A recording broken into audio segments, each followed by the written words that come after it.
हम देख रहे हैं यूपीबीटी पॉलिटेक्निक के फर्स्ट सेमेस्टर के अप्लाइड फिजिक्स फर्स्ट और उसका चैप्टर नंबर ये फर्स्ट है, यूनिट एंड डायमेंशन। इसमें हमने विमाओं का उपयोग बताया था, यूजेज ऑफ डायमेंशन। इसमें दो बता दिया था, भौतिक नियतांक की विमा एवं मात्रक ज्ञात करना, और दूसरा बताया था भौतिक राशि के समीकरण की सत्यता की जांच करना। हमने ये दो टॉपिक देख लिया था एपिसोड नंबर 2 में, और ये हमारा एपिसोड नंबर 3 है। तो एपिसोड 3 में देखिए हम क्या देखेंगे। पहले समीकरण स्थापित करना, विमीय विधि से एक पद्धति के मात्रक को दूसरी पद्धति में बदलना, और एक ये समीकरण स्थापित करना। तो आइए हम सबसे पहले देखते हैं समीकरण स्थापित करना, और इसके आगे और भी कुछ टॉपिक देखेंगे। तो हम क्या देखेंगे, तीसरा, क्योंकि तो हमारा कंप्लीट हो चुका था अगले एपिसोड में। तो यहाँ पे हम देखेंगे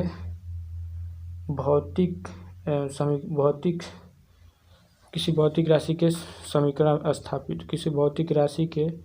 किन्हीं दो भौतिक राशियों के बीच संबंध स्थापित करना भी कह सकते हैं, या समीकरण स्थापित करना।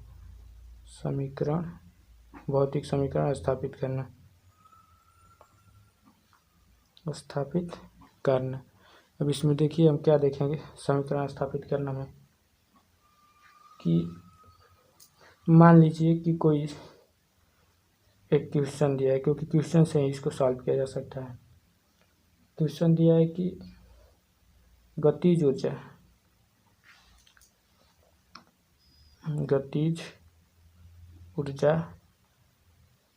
द्रव्यमान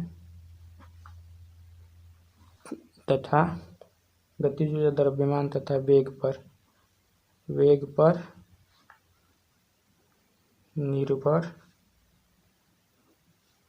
करती है। विमीय विधि से समीकरण स्थापित कीजिए। विमीय विधि से समीकरण स्थापित कीजिए। तो इसको इस प्रकार से देखेंगे। गतिज ऊर्जा, हम जानते हैं गतिज ऊर्जा अर्थात गतिज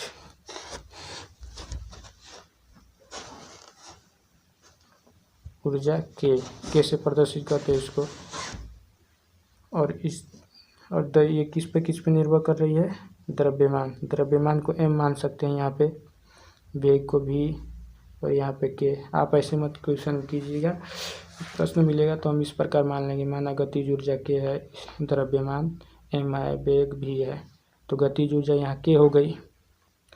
ये किस पर निर्भर कर रही है, द्रव्यमान m पर तथा वेग भी पर। तो इसको इस प्रकार से हम लिख सकते हैं हल में। गतिज ऊर्जा के यहाँ पे मान लिया, माना स्थितिज ऊर्जा m भी मान करके, और इसके बाद यहाँ पे हल करेंगे। माना के अनुक्रमानुपाती m है, m के पावर एक के घाते m के है, m के घाते एक के अनुक्रमानुपाती है। और दूसरे में मानेंगे समीकरण के v के घाते b के अनुक्रमानुपाती। अब कहेंगे ऐसा क्यों मान रहे हैं, ऐसा इसलिए मान रहे हैं क्योंकि इसका मान के, और इसके बाद इसको इक्वल टू करके दोनों को समायोजित करके समीकरण 1, 2 को समीकरण 3 बनाएंगे। और हम समीकरण 3 में प्रत्येक की बीमा रखेंगे, क्योंकि गतिज ऊर्जा की बीमा हमें पता है, v की बीमा पता है, वेग की, द्रव्यमान की बीमा पता है, और रख करके दोनों तरफ के घातों की तुलना करेंगे। और तुलना करने पर जो घातें आएंगी a बराबर b बराबर जो मान, वहीं इस समीकरण में पुट कर देंगे, तो हमारा आ जाएगा समीकरण में संबंध गतिज ऊर्जा और इसमें वेग, द्रव्यमान और वेग में। क्योंकि ऑटोमेटिक बोल दिया है गतिज ऊर्जा द्रव्यमान और वेग पर निर्भर करती है। तो यहाँ पे देखिए समीकरण 1, 2 से, इक्वेशन 1 और 2 से क्या हो जाएगा, के अनुक्रमानुपाती m के घाते a, v के घाते b। अब कांस्टेंट एक ले लेंगे z, और m के घाते a और v के घाते b। ये समीकरण नंबर हमारा हुआ 3।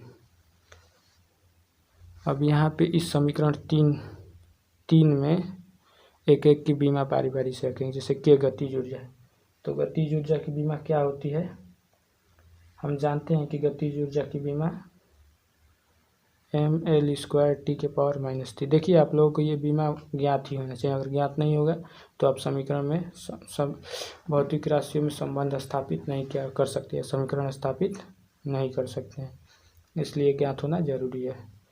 और m द्रव्यमान है तो कैपिटल M होगा इसका, और v वेग है तो Lt-1 हो जाएगा इसका।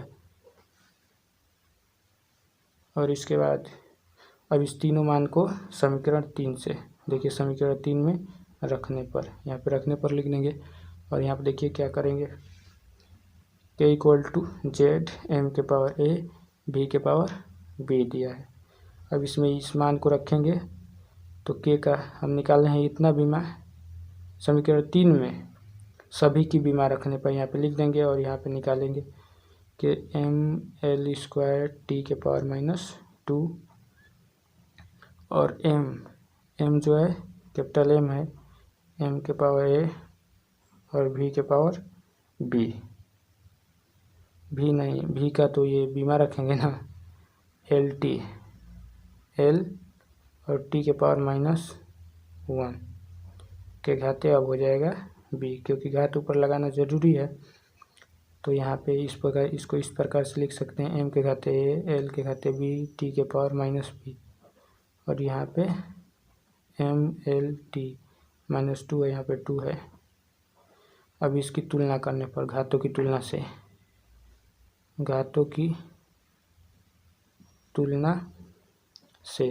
अब घातों की तुलना से यहाँ पे क्या प्राप्त होगा, हमें घातों की तुलना से प्राप्त होगा m के घाते 1 मान लें और यहाँ पे a है तो a = 1 हो जाएगा एक, और दूसरा हो जाएगा l⁴b है तो b = 2, और इसका अगर t का घात की तुलना करेंगे तो -2 = b, क्योंकि t के घात तुलना करना है तो b बराबर यहाँ भी माइनस और माइनस कट जाएगा, क्योंकि ये भी माइनस ये भी माइनस है, तो b बराबर 2 ही प्राप्त होगा। अब इसका मान a और b का मान समीकरण 3 में रखने पर a व b का मान इक्वेशन 3 में रखने पर, अब देखिए यहाँ पे क्या प्राप्त होगा, इक्वेशन 3 में रख देंगे। a का मान 1 आया है, b का मान 2 आया है, तो देखिए k = z m के घाते 1 तो 1 के लिखा नहीं जाता है, और v⁴2, क्योंकि b बराबर 2 है तो ये हमारा समीकरण बन के तैयार हो गया, z बराबर mv²। हालांकि ये समीकरण यहाँ तक के भी सत्य है, मगर हमें पता है, हम जानते हैं z = ½ 1/2। यहाँ पर देखिए बीमा की यही दोष है कि यह नियतांकों के मान को नहीं बताती है, इसलिए इसको यहाँ पे रख देंगे k बराबर, कांस्टेंट को नहीं बताती है तो k बराबर रख देंगे ½ mv²। ये असली सूत्र हो गया। अगर हमें पता नहीं है तो यहाँ तक भी छोड़ देंगे तो हमारा गलत नहीं कोई काटेगा, यहाँ तक आंसर सही हो जाएगा। एक और क्वेश्चन देख लेते हैं अलग टाइप का, तो और कॉन्सेप्ट ये क्लियर हो जाएगा। देखिए इसे दिया है सरल लोलक के आवर्तकाल का समीकरण, सरल लोलक के आवर्तकाल का समीकरण t = 2πL/g अशुद्ध है। अब बोल देगा बीमाओं की सहायता से इसे शुद्ध कीजिए, बीमा की सहायता से इसे शुद्ध कीजिए। अब यहाँ पे डायरेक्ट बोल देगा कि सरल लोलक के आवर्तकाल का समीकरण या समीकरण t = 2πL/g है तो अशुद्ध है, और बीमा की सहायता से इसे शुद्ध कीजिए। अगले टाइप में दे दिया तो हमें क्या पता चलता है कि ये जो आवर्तकाल है वो L पर और G पर निर्भर करता है। तो यहाँ पे इसको इस प्रकार से लिख सकते हैं कि माना शुद्ध करने के लिए, ये इस सवाल को इस तरह से पूछ सकता था कि आवर्तकाल टी है वह लंबाई और त्वरण पर, गुरुत्वीय त्वरण पर निर्भर करता है, तो इनके बीच संबंध स्थापित कीजिए। मगर ये शुद्ध दे दिया है इस प्रकार में, तो यहाँ पे मानेंगे माना टी जो है एल के घाते ए पर निर्भर करता है, और फिर दूसरा समीकरण 1 हो जाएगा। फिर मानेंगे टी जो है जी अनुक्रमानुपाती बी पर निर्भर करता है, ये समीकरण 2 हो जाएगा। अब इक्वेशन 1 व 2 से हमारा कोई भी टॉपिक देगा इस ऐसे सवाल में तो यही प्रोसेस होगा, अनुक्रमानुपाती मानेंगे, क्योंकि बी पता नहीं है हमें, यहाँ बी का मान माइनस आए या प्लस आए वो रख देंगे और हमें समीकरण संबंध इसमें पता चल जाएगा। जैसे यहाँ पे के एल के पावर ए बी के पावर जी के पावर बी, और यहाँ पे टी इक्वल टू, मान चलिए कि यहाँ पे के हम मान ले रहे हैं एक नियतांक है जो यहाँ पे इसको इक्वल टू करता है, तो ए और जी के पावर बी, ये क्या होगा फाइनल समीकरण 3। अब यहाँ पे इसके बीमा निकालेंगे। टी क्या है, एक प्रकार का समय है, तो टी की बीमा कैपिटल टी हो जाएगी, और एल क्या है, लंबाई है, तो लंबाई की बीमा एल हो जाएगी। और जी हम जानते हैं गुरुत्वीय त्वरण है, तो त्वरण की बीमा जानते हैं LT-1, अरे LT-2 होता है, तो LT-2 हो गया इतना निकाल करके, और इन बीमाओं के मान को समीकरण 3 में रखने पर पुट इक्वेशन 3।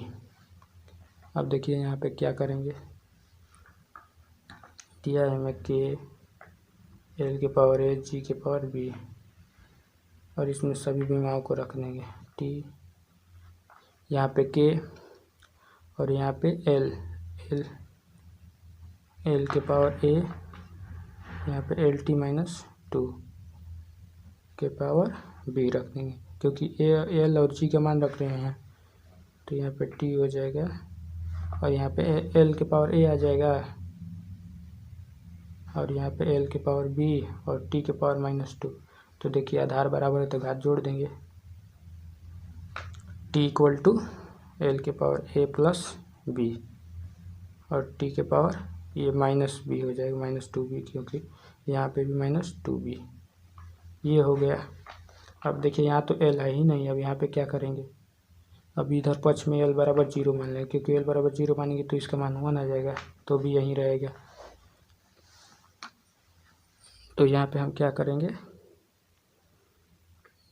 घातों की तुलना से, देखिए टी इक्वल टू एल के पावर ए प्लस बी दिया है, और टी के पावर -2b। अब यहाँ पे लिख देंगे घातों की तुलना से, घातों की तुलना से, घातों की तुलना से, तो एल नहीं है तो एल के बराबर 0 मान लेंगे, तो ए प्लस बी इक्वल टू 0, तो ए इक्वल टू -b हो जाएगा यहाँ पे, और फिर यहाँ पे टी है, टी के पावर 1 यहाँ माने, क्योंकि 1 आई ही है, तो -2b इक्वल टू 1, तो b इक्वल टू -1/2 हो जाएगा, क्योंकि माइनस इधर माइनस होगा और ये 2 इधर आएगा तो बट्टा में हो जाएगा, और यहाँ पे b का मान पुट करेंगे, a इक्वल टू -1/2, तो माइनस ये प्लस हो गया, तो a इक्वल टू 1/2 मान लेंगे, और b इक्वल टू -1/2 आ गया हमारा।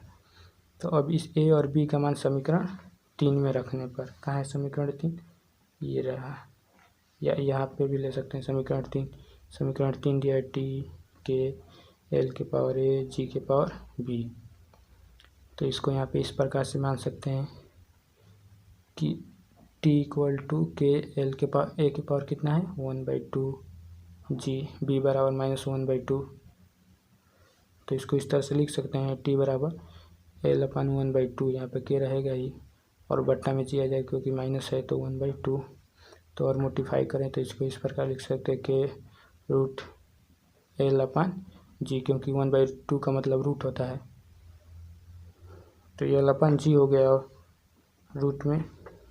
अब यहाँ पे के, हालांकि हमारा समीकरण यहीं तक सत्य है, मगर हम जानते हैं के बराबर यहाँ पे 2π होता है इस समीकरण के लिए, तो इसको रख करके पूरा एक्यूरेट कर देंगे, 2π L/G, ये आ गया हमारा एक्यूरेट समीकरण में संबंध। अब आगे देखिए, इतना तो हम पढ़ चुके। अब अगला टॉपिक था हमारा विमीय विधि से एक पद्धति के मात्रक को दूसरी पद्धति में बदलना। तो अब यहाँ पे लिखेंगे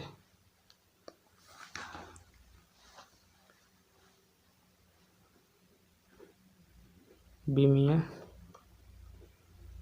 विधि से एक पद्धति के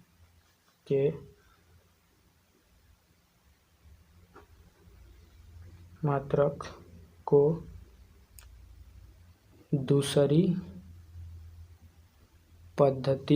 पद्धति में बदलना। लिख देंगे विमीय विधि से एक पद्धति के मात्रक को दूसरी पद्धति में ये बदलना। ये चौथा उपयोग है विमाओं का। तो अब देखिए कैसे इसको करेंगे। इसको करने के लिए हमें एक फार्मूला डिराइव करना पड़ेगा। वो फार्मूला कौन सा है, हमने शुरू में ही आपको बताया था कि न्यूमेरिकल वैल्यू और उसके मात्रक में व्युत्क्रमानुपाती होता है। और यहाँ से एक समीकरण हमारा निकल के आया था N1 U1 = N2 U2। अगर जो एपिसोड पहला देखा होगा उसे ये समझ में अच्छे से आएगा, क्योंकि हमने ये पहले ही शुरू में ही डिफाइन कर दिया था। और यहाँ पे निकाल सकते हैं N2 = N1 U1 U2। कैसे, क्योंकि यहाँ पे ये बटा में चल जाएगा और N2 बराबर बचेगा N1 U1 U2। ये समीकरण बन गया हमारा। मान चलिए कि U1 का जो मात्रक है M1 L1 T1, अब यहाँ पे θ1 भी मान सकते हैं, और जितनी 7 राशियों को मान सकते हैं। लेकिन अब जो इसलिए हमें पता है कि इतने में हमारा काम चल जाता है, तो M के पावर A L के पावर B T के पावर C निकाल लेंगे माना करके यहाँ पे। अब यहाँ पे U2 निकालेंगे। U2 बराबर हो गया M2 के घाते A L2 के घाते B T2 के घाते C। अब इसको मानने के बाद अब हम इसका मान समीकरण 1 में रख देंगे। समीकरण 1 में U1 हुआ U2 का मान समीकरण 1 में रखने पर, देखिए रखने पर क्या होगा, यहाँ पे N2 दे देगा N2, और ये N2 तो निकालना ही है, और N1 हमारा जो क्वेश्चन होगा उसी में दिया रहेगा। न्यूमेरिकल वैल्यू दिएगा 1 ग्राम प्रति मीटर क्यूब को किलोग्राम प्रति मीटर में चेंज कीजिए। 1 ग्राम दे दिया एक, यानी न्यूमेरिकल, तो उसको समझेंगे आगे। यहाँ पे ये समझिए पहले N1 और U1 का मान M1 के घाते L1 के घाते U1 का मान रखेंगे B T1 के घाते C, और इसको बंद कर देंगे ब्रैकेट में। फिर M2 के घाते A L2 के घाते B T2 के घाते C। अब यहाँ पे देखिए क्या होगा, N2 = N1। अब यहाँ पे इसको हम ऐसे लिख सकते हैं M1 M2 के घाते A पावर है तो कॉमन लेंगे तो यहाँ पे चला जाएगा L1, यहाँ पे L2 है। अब इसको यहाँ पे कॉमन लेंगे तो B यहाँ पे चला जाएगा T1 T2 है, और यहाँ पे इसको कॉमन लेंगे C तो यहाँ पे चला जाएगा, क्योंकि इसका गुणा करेंगे तो घात जब आती है तो ऊपर नीचे दोनों में गुणा हो जाती है, इसमें भी। और N2 है तो गुणा होकर इस रूप में प्राप्त हो सकता है। अब देखिए ये जो हमारा आया है यही फाइनल इक्वेशन हमारा है। इसी इक्वेशन पर हमारा काम करना है। जैसे दे देगा इस पद्धति के मात्रक को MKS पद्धति के मात्रक को CGS पद्धति में चेंज कीजिए, तो MKS का मान इस ऊपर वाले में रखेंगे, L1 की जगह पर CGS का मान यहाँ पे रखेंगे। जैसे दे देगा यहाँ पे एक नॉर्मल क्वेश्चन से समझते हैं कि दे दिया कि घनत्व 1 ग्राम प्रति सेंटीमीटर क्यूब को kg प्रति मीटर क्यूब में बदलिए या चेंज कीजिए। तो यहाँ पे इस प्रकार से चेंज कर सकते हैं कि हमें फार्मूला पता है N2 = N1, और यहाँ पे M1 M2 दिया है, और इसके घाते L1/L2 के घाते B और T1/T2 के घाते C दिया है। अब देखिए यहाँ पे क्या है, ये दिया है ग्राम प्रति सेमी क्यूब, माइनस हो जाएगा यहाँ पे, और इसको किस में चेंज करना है, इसमें केजी प्रति मीटर क्यूब में। तो यहाँ पे क्या निकल के आ रहा है, ग्राम यानी द्रव्यमान के घाते 1, A बराबर 1 हो जाएगा, और B बराबर -3, क्योंकि लंबाई है, लंबाई को मीटर और सेंटीमीटर में मापते हैं, तो 3 यहाँ पे दोनों की जगह पर है। और यहाँ पे सेकेंड भी दिया रहता तो सेकेंड का भी मान जो होता है वो रख देते, लेकिन टी का मान नहीं दिया है, तो इसको इस तरह से कर सकते हैं n2 = और n बराबर यहाँ पे 1 दे ही दिया है, और यहाँ पे भी आप 1 मान सकते हैं। तो देखिए n बराबर 1 रख देंगे, m1 की जगह पर gm रख देंगे, और इसको चेंज किस में करना है उसको रखेंगे, केजी में चेंज करना है तो केजी नीचे, और घाते b a, तो a का मान 1, क्योंकि यहाँ पे अगर स्क्वायर होता तो यहाँ पे स्क्वायर रखते a का मान, लेकिन a के पावर 1 रखेंगे क्योंकि यहाँ पर इसके घात 1 भी, इसके घात भी 1 है। और इनटू में यहाँ पे L1 L2, L यानी लंबाई को सेंटीमीटर में मापते हैं तो सेंटीमीटर, और इसको चेंज किस में करना है, m में, जिसमें चेंज करना है उसको नीचे रखते हैं, ये इतना याद रखिए बस। और यहाँ पे मीटर क्यूब है तो यहाँ पे b का मान माइनस रख देंगे क्योंकि माइनस है, और t का भी अगर लेंगे T1/T2, तो यहाँ पे कुछ नहीं दिया है तो t के पावर 0 मान सकते हैं, s के पावर यहाँ पे 0 मान लें तो क्या दिक्कत है, कोई दिक्कत नहीं है क्योंकि मान 1 आ जाएगा। तो ये तो 0 आया तो इसका मान 1 पूरा हो जाएगा, ये तो ये ख़त्म यहीं से। अब यहाँ पे इसको हल कर देंगे, gm/, यहाँ पे एक kg ग्राम बराबर 1000 ग्राम होता है, सेंटीमीटर में 1 मीटर बराबर 100 सेंटीमीटर, -3, तो यहाँ पे सेंटी, यहाँ पे ग्राम गया। अब n2 बराबर हमारा निकल जाएगा 1/1000, और यहाँ पे देखो, यहाँ पे 1 के घाते माइनस हो जाएगा और 100 के पावर -3, अगर इसको ऊपर ले आएंगे तो -3 को तो +3 हो जाएगा, तो इसको इस तरह से लिख सकते हैं 1/1000 इंटू, ये जाएगा ऊपर तो प्लस में हो जाएगा 100 डायरेक्ट हम एक्सप्लेन भी कर दे रहे हैं, तो 1 2 3 0 1 2 3 0 कट गया। अब यहाँ बचा 2 1 3 10 के पावर 3 n2 बराबर, इसको किस में चेंज करना था हमें, 1 सेंटीमीटर प्रति ग्राम को हमें चेंज करना था केजी प्रति मीटर क्यूब में, तो इतना क्या आ जाएगा, केजी प्रति मीटर क्यूब। देखिए ये इतना दिया है, हमने बताया था कि जब कि यहाँ पे न्यूमेरिकल वैल्यू बढ़ गया और u घट गया, u बढ़ा तो ये घट गया, यहाँ पे देखिए इसका मान इतना हो जाएगा। अब उसी प्रकार अगला सवाल देखेंगे कि ये कन्फ्यूजन दूर हुआ, और इसी प्रकार से कोई और सवाल दे देगा कि एक न्यूटन को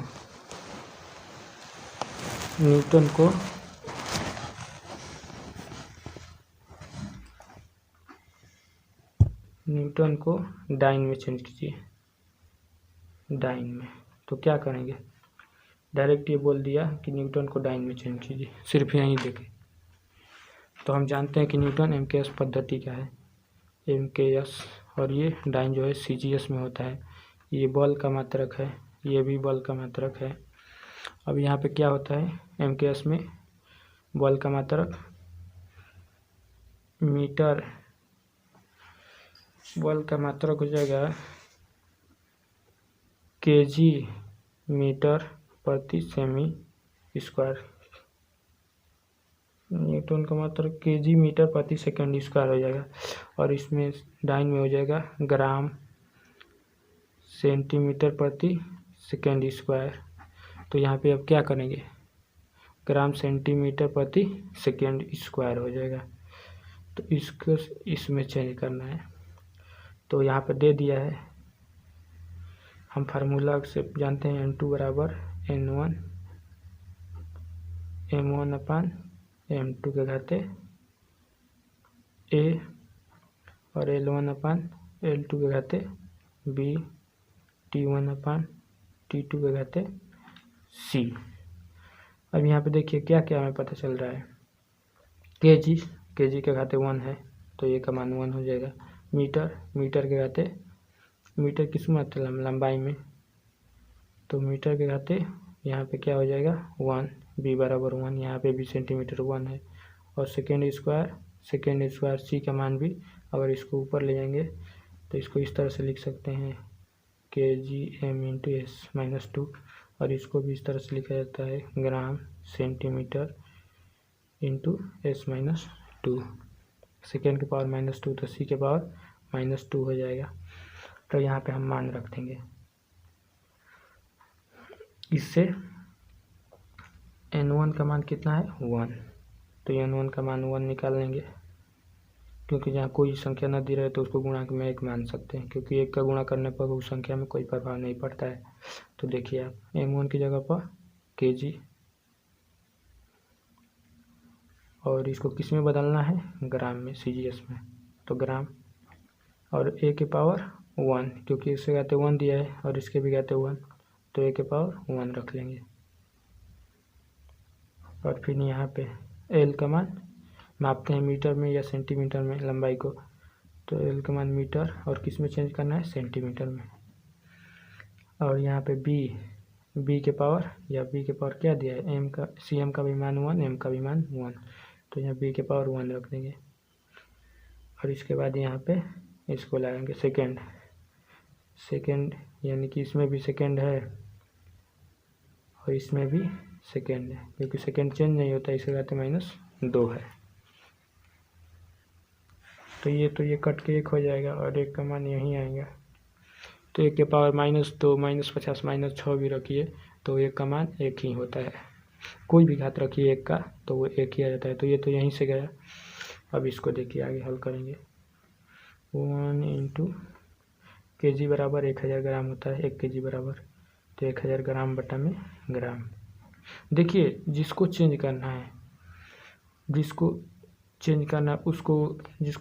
है उसको हमेशा नीचे रखते हैं, जिसको चेंज नहीं करना है उसको हमेशा ऊपर। जिसको चेंज करना है उसे ऊपर रखते हैं और जिसमें चेंज करना है उसको नीचे रखते हैं, इस प्रकार भी कर सकते हैं। अब यहाँ पे 1 मीटर बराबर 100 सेंटीमीटर होता है अपान सेंटीमीटर, और एस तो गया ही, तो 1, तो यहाँ पे हो जाएगा ग्राम गया, ये भी कैंसिल हो गया, तो 10 के पावर कितना है 2, एक बार और हल कर लेते हैं, इंटू 100। तो इसको लिख सकते हैं इस प्रकार 10 के घाते 5 डाइन। अब यहाँ पे डाइन हो जाएगा, तो यहाँ पे क्या हो जाएगा 1 न्यूटन इक्वल टू 10 के पावर 5 डाइन। हम जानते भी हैं पहले से भी कि 1 न्यूटन का मान 10 के पावर 5 डाइन होता है। हो गया क्लियर। तो अब इसके बाद हम देख लेते हैं 2 मिनट में लिमिटेशन ऑफ डायमेंशन एनालिसिस, बीमा की सीमाएं। तो आइए बीमा की सीमाएं देख ले। बीमा की सीमाएं भी कर सकते हैं या बीमा की दोष भी कर सकते हैं। तो देखिए इसका क्या क्या बीमा की सीमाएं हैं या दोष। इस विधि द्वारा बीमाहीन नियतांक का मान ज्ञात नहीं किया जा सकता है। इस विधि द्वारा देखिए, इस विधि द्वारा बीमाहीन नियतांक का मान ज्ञात नहीं। तो यहीं समझ लीजिए, इस विधि द्वारा बीमाहीन नियतांक का मान ज्ञात नहीं किया जा सकता है। जैसे कि t बराबर 2π√L/g होता है। तो यहाँ क्या है, ये बीमाहीन नियतांक है, जबकि जिसमें बीमा होता है उस नियतांक का मान ज्ञात किया जा सकता है। जैसे कि यह F=g(m1m2/r²). तो ये क्या है, बीमाहीन नियतांक नहीं, इसकी g का बीमा होता है। तो इसका मात्रक और नियतांक भी हम निकाले थे, अब शायद पहले इस एपिसोड में आप लोग शुरू से देखते आ रहे होंगे तो आपको पता होगा। इसीलिए यही कह रहा है कि जो नियतांक जो बीमा है वो यदि बीमाहीन है नियतांक, मतलब नियतांक जो बीमाहीन है उसका मान नहीं ज्ञात नहीं किया जा सकता है। ये हो गया। अब दूसरा देखें। दूसरा दिया है, इस विधि द्वारा ऐसे सूत्र स्थापित नहीं किए जा सकते जिसमें कोई विमीय नियतांक आता हो। मतलब शुद्ध रूप से ऐसे सूत्र स्थापित नहीं किए, जैसे कि हमने सूत्र स्थापित इसका ही कर रहे थे तो कहाँ शुद्ध आया था, के बराबर हम माने थे यहाँ पे पिछले इसी एपिसोड में। तो कहाँ से ज्ञात हो जाएगा शुद्ध रूप से नहीं ज्ञात होगा। ये हो गया। अब इसके बाद देखते हैं कि इस विधि द्वारा ऐसे सूत्र स्थापित नहीं किए जा सकते हैं जिसमें 2 या 2 से अधिक राशियों का जोड़ना या घटाना हो। जैसे कि v बराबर u+at है, मतलब 2 या 2 से अधिक राशियों का जब घटाना या जोड़ना होता है तो इसका सूत्र हम स्थापित नहीं कर सकते।